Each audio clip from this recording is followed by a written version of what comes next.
గణేశాయ నమః. శ్రీ సరస్వతి నమః. శ్రీ గురుభ్యో నమః. భక్తులారా,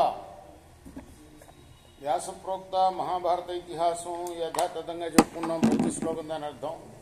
ఇందులో భాగంగా నిన్నటి వరకు మనం ఆదిశభారణ్య విరాట ఉద్యోగ భీష్మ ద్రోణ కర్ణ శల్య సౌప్తిక స్త్రీ పర్వాలనే 11 పర్వాలు పూర్తి చేసాం. 12వదైన శాంతి పర్వంలో కూడా మనం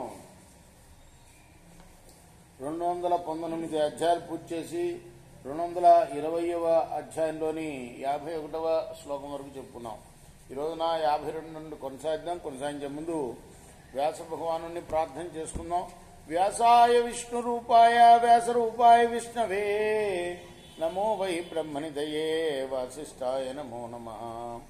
నారాయణం నమస్కృత్య నరం చైవ నరోత్తమం దేవీం సరస్వతీం వ్యాసం తతో జయముదీరయే. ఆనందనం వీరం జానకీ శోకనాశనం కపి సమక్షం తారామందే లంకా భయంకరం. సదా నింబవృక్షస్య మూలాధివాసాత్ సుధాశ్రావిణం తిక్తమప్యప్రియంతం తరం కల్పవృక్షాదికం సాధయంతం నమామీశ్వరం సద్గురుం సాయినాథం. సమర్థద్గురు సాయినాథ్ మహారాజ్ కీ జై.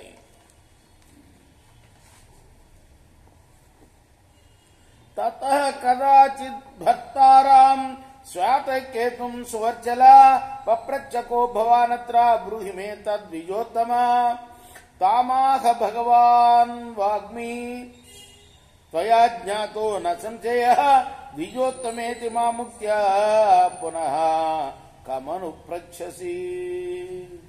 ఆ తర్వాత ఆ దేవరుడు పుత్రిక అయిన సువర్చల తన భర్త అయిన శ్వేతకేతువుతోటి, ఓ ద్విజోత్తమ, నువ్వెవరు, ఇది నాకు చెప్పు అని అడిగింది. అప్పుడు శ్వేతకేతు నిస్సంశయంగా నేనెవరో నీకు తెలుసు,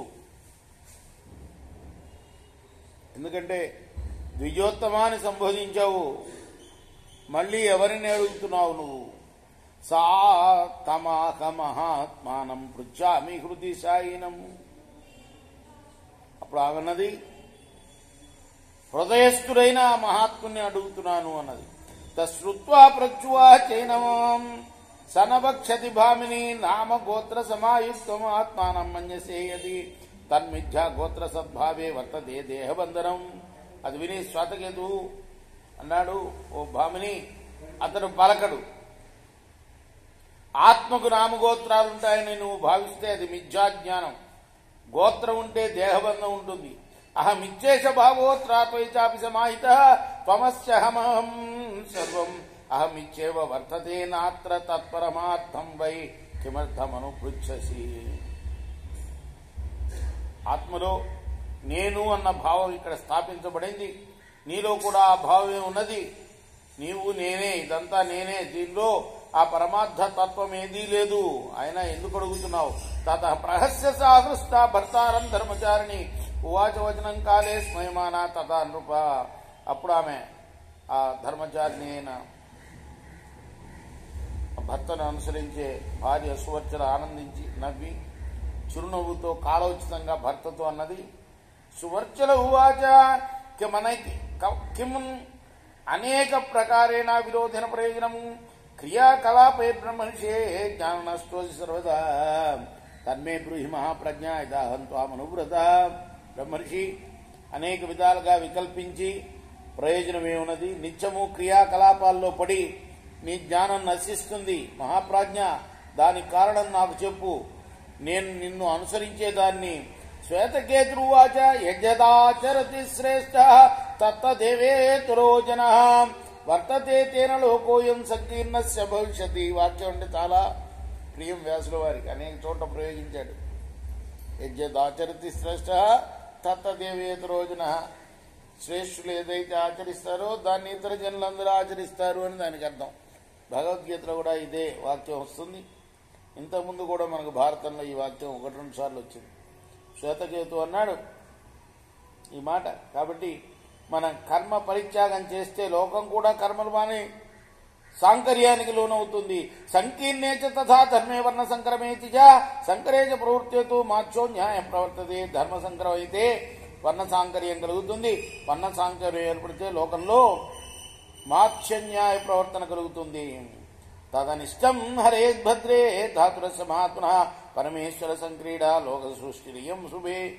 ఓ కళ్యాణి, సర్వ జగత్తును పరిపాలించే మహాత్ముడికి శ్రీహరికి అది నచ్చదు. ఈ విశ్వ సృష్టి అంతా కూడా పరమేశ్వర క్రీడయే సుమా. యావత్ సంసావ ఉద్దిష్ట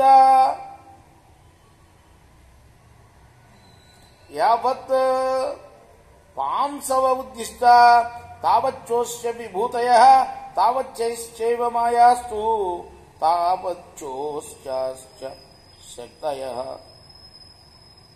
ధూళి కణాలు ఎన్నున్నాయో అన్ని విభూతులు పరమేశ్వరుడుకున్నాయి. ఆయన మాయలు, ఆయన శక్తులు కూడా అదే సంఖ్యలో ఉంటాయి.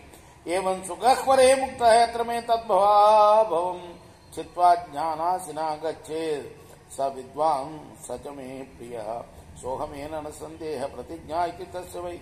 అత్యంత గహనమైన ఈ గుహ నుండి ముక్తి ప్రాప్తి కోసం జ్ఞాన ఖడ్గంతో జనన మరణ బంధనాలను ఛేదించి నన్ను చేరిన విద్వాంసుడే నాకు ఇష్టమైన వాడు. నిస్సంశయంగా అతడే నేను అన్నది పరమాత్మ యొక్క ప్రతిజ్ఞ. ఏ మూఢాస్తే దురాత్మ ధర్మసంకరకారక మర్యాదాభేదకాని చ నరకేయాంతి ఎంతవా ఆసురీం యోనిమాపన్నా ఇది దేవానుశాసనం. మూఢులై, దురాత్ములై, ధర్మ సాంకర్య కారకులై హద్దులను అతిక్రమించి ప్రవర్తించిన నీచ ప్రాణులు నరకానికి వెళతారు. ఆపై అసుర జాతిలో జన్మిస్తారు అని పరమాత్మ అనుశాసనం. భగవచ్చా తథాలోకే రక్షితవ్యన సంశయ మర్యాదాలోక రక్షార్థం ఏవమస్మి తథా స్థిత. నువ్వు కూడా లోకరక్షణ కోసం లోక మర్యాదలను రక్షించాలి. ఈ విషయంలో సందేహం లేదు. అందుకోసమే నేను కూడా లోక మర్యాదలను పాటిస్తాను అన్నాడు.